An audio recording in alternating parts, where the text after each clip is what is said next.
Hey guys, welcome to my online CA. मेरा नाम है देव। आज के इस वीडियो में हम लोग बात करने वाले हैं टैक्सेशन ऑन यूएस स्टॉक्स। जी हाँ, तो देखिए यूएस स्टॉक इंडिया के रिटेल इन्वेस्टर के लिए काफ़ी ज़्यादा पॉपुलर होते जा रहे हैं। इवन कई सारी ऐप आ चुकी है, जैसे IND मनी हो गया, वेस्टेड हो गया, जिनके थ्रू आप इंडिया के अंदर बैठे बैठे यूएस के जितने भी स्टॉक है जो नेस्डेक के अंदर लिस्टेड है, उन सभी के अंदर आप ट्रेडिंग और लॉन्ग टर्म के लिए इन्वेस्टमेंट कर सकते हैं। सो गाइस, जो भी इन्वेस्टमेंट करते हैं ऑब्वियसली बात है वहाँ पे आपका जो टैक्स लायबिलिटी है वो भी यहाँ पे एप्लीकेबल होता है। तो आज हम लोग बात करेंगे कि जो भी इंडिया के रिटेल इन्वेस्टर है जो यूएस के स्टॉक्स बाय करते हैं लॉन्ग टर्म के लिए, तो उनके लिए किस तरह से यहाँ पे टैक्स लायबिलिटी जो है अराइज रहती है। सो गाइस, जैसे मैं बताया कि यूएस के स्टॉक सबसे ज्यादा पॉपुलर होने का जो रीजन है, जैसे कुछ एप्स IND मनी, वेस्टेड हो गए, जो कि आपको डायरेक्टली यूएस के स्टॉक अकाउंट ऑफर करते हैं ड्राई वेल्थ के साथ में, जहां पे आपकी 0 AMC और 0 ओपनिंग फीस होती है। इवन मैं भी यहाँ पे वेस्टेड के साथ में डील करता हूँ। आप देख सकते हैं मेरा अकाउंट, मैं खुद भी यहाँ पे पर्सनल इन्वेस्टमेंट करता हूँ।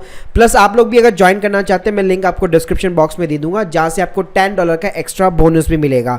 साथ में गाइस यहाँ पे एक और मोस्ट रीजन ये है कि पहले जो कन्वर्जन फीस होती थी हमारे INR को डॉलर कन्वर्ट करने के लिए, जो ट्रेडिशनल बैंक है वो काफी ज्यादा यहाँ पे चार्ज करते थे, मतलब 500 से 1000 रुपए का फिक्स खर्चा आता था। लेकिन IND मनी और वेस्टेड जैसी ऐप ने क्या कर दिया है, SBM मॉरिशस बैंक के साथ में टाई अप किया हुआ है, जिसके कारण आपकी जो कन्वर्जन फीस भी है वो काफी कम आ चुकी है। इवन सेबी ने रिसेंटली यहाँ पे म्यूचुअल फंड को भी जो है रेस्ट्रिक्ट कर दिया है इन्वेस्ट करने के लिए फॉरेन इक्विटीज के अंदर। तो गाइस, अब आपके पास में एक ही रास्ता बचता है कि you can directly invest into the US stock account. तो गाइस, अब बात करते हैं कि अब जो आपकी जो टैक्स लायबिलिटी है वो यहाँ पे कैसे अराइज होती है यूएस स्टॉक इन्वेस्टमेंट के ऊपर। तो देखिए, यहाँ पे 3 टाइप की आपकी टैक्स लायबिलिटी अराइज होती है। एक आपका डिविडेंड होता है, एक आपका शॉर्ट टर्म कैपिटल गेन होता है, एक होता है आपका लॉन्ग टर्म कैपिटल गेन। तो पहले हम लोग बात करते हैं डिविडेंड की। तो देखिए गाइस, जैसे इंडिया के स्टॉक्स के ऊपर डिविडेंड मिलता है, वैसे ही यूएस के स्टॉक्स के ऊपर भी आपको डिविडेंड मिलता है। लेकिन यहाँ पे जो टैक्स लायबिलिटी है थोड़ी सी डिफरेंट होती है इंडियन स्टॉक्स के कंपेयर में। जैसे अगर मैं डिविडेंड की बात करूँ तो यहाँ पे क्या होता है, आपको जो डिविडेंड मिलता है वो सिर्फ 75% मिलता है।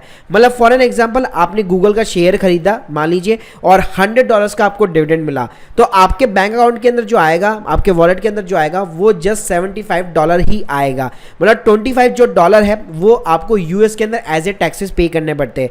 तो अल्टीमेटली आप कह सकते हैं 25% जो है ऑटोमेटिकली जो ब्रोकर अकाउंट होता है वो आपका डिडक्ट कर लेता है डिविडेंड में से, और मात्र 75% आपके अकाउंट के अंदर यहाँ पे क्रेडिट होता है। जैसे गाइस, आप मेरी स्क्रीन के सामने यहाँ पे देख सकते हैं, रिसेंटली यहाँ पे जो है 31 मार्च को यहाँ पे कुछ यहाँ पे डिविडेंड इशू हुए, तो आप देख सकते हैं यहाँ पे डिविडेंड टैक्स जो है हर बार डिडक्ट हो रहा है। तो गाइस, जैसे मैं बताया कि 25% अपने आप ऑटोमेटिकली डिडक्ट हो जाएगा, यूएस के अंदर वो गवर्नमेंट को चला जाएगा, आपको कुछ भी करने की जरूरत नहीं है, सारा काम आपका ब्रोकर जो है वो करके देगा, और 75% जो है आपके बैंक अकाउंट के अंदर यहाँ पे क्रेडिट हो जाता है। अब गाइस, इसी डिविडेंड की जो 75% आपको मिला है उसी के ऊपर आपको इंडिया के अंदर टैक्स पे करना पड़ेगा। लेकिन सबसे अच्छी बात यह है, जो आप 25% जो टैक्स जो है यूएस के अंदर पे करके आए उसका आपको टैक्स यहाँ पे क्रेडिट मिल जाता है।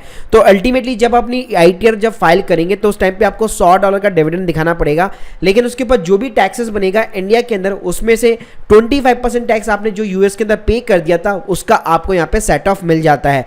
ये इसलिए पॉसिबल है क्योंकि इंडिया और यूएस के बीच में एक DDTA एग्रीमेंट बना हुआ है, जिसके कारण डबल जो टैक्सेशन है वो यहाँ पे अवॉइड हो जाता है। अब गाइस, बात करते हैं लॉन्ग टर्म और शॉर्ट टर्म कैपिटल गेन की, जो कि यहाँ पे इंडियन स्टॉक से बिल्कुल ही डिफरेंट है, और साथ में ये वाले जो यूएस के स्टॉक्स होंगे वो इंडिया के इनकम टैक्स लॉ के अंदर एज ए अनलिस्टेड यहाँ पे इक्विटी शेयर्स माने जाते हैं। अब अगर मैं शॉर्ट टर्म कैपिटल गेन की बात करूं तो यहाँ पे सिंपल सा रूल है, अगर आपकी होल्डिंग जो है लेस देन 24 मंथ्स है तो वो आपका शॉर्ट टर्म कैपिटल गेन माना जाएगा, और आपको जो टैक्स पे करना है आपकी टैक्स स्लैब या फिर आपके टैक्स ब्रैकेट के अकॉर्डिंग करना है।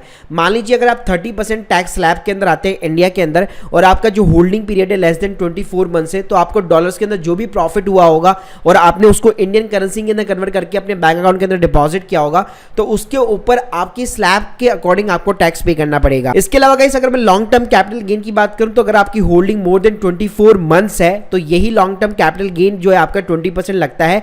लेकिन अच्छी बात यह है, as compared to Indian stocks यहाँ पे आपको इंडेक्सेशन का बेनिफिट मिल जाता है।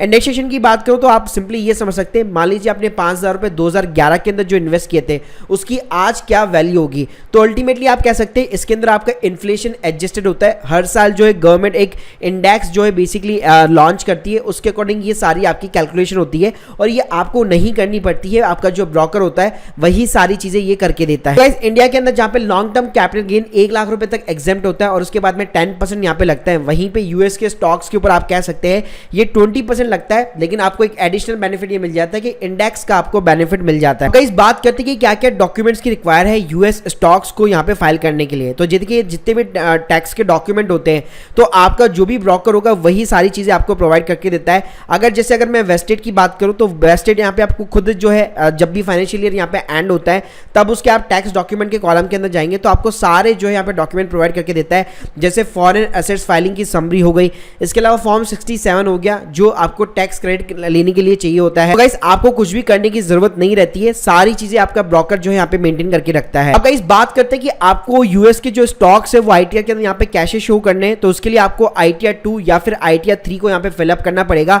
और इसके लिए आपको शेड्यूल एफए फॉरेन एसेट्स वाला यहाँ पे फिलअप करना पड़ेगा। अब ये फिलअप कैसे करना है वो अभी आपको मैं नेक्स्ट वीडियो के अंदर बताऊंगा, क्योंकि अभी तक आईटीआर के फॉर्म लॉन्च नहीं हुए तो मैं आपको लाइव ये चीजें नहीं बता पाऊंगा। तो guys hope you like this video. अगर आप लोगों को अपने यूएस स्टॉक्स को लेकर कोई भी टैक्स की कंसल्टेंसी चाहिए या आईटीआर फाइल करवानी है तो सिंपली लिंक जो है डिस्क्रिप्शन बॉक्स में मिल जाएगी, जहां पे आप हमारे थ्रू कनेक्ट होकर अपनी आईटीआर एक एक्सपर्ट के थ्रू यहाँ पे बहुत ही कम कॉस्ट के ऊपर फाइल करवा सकते हैं। Thank you guys, thank you very much.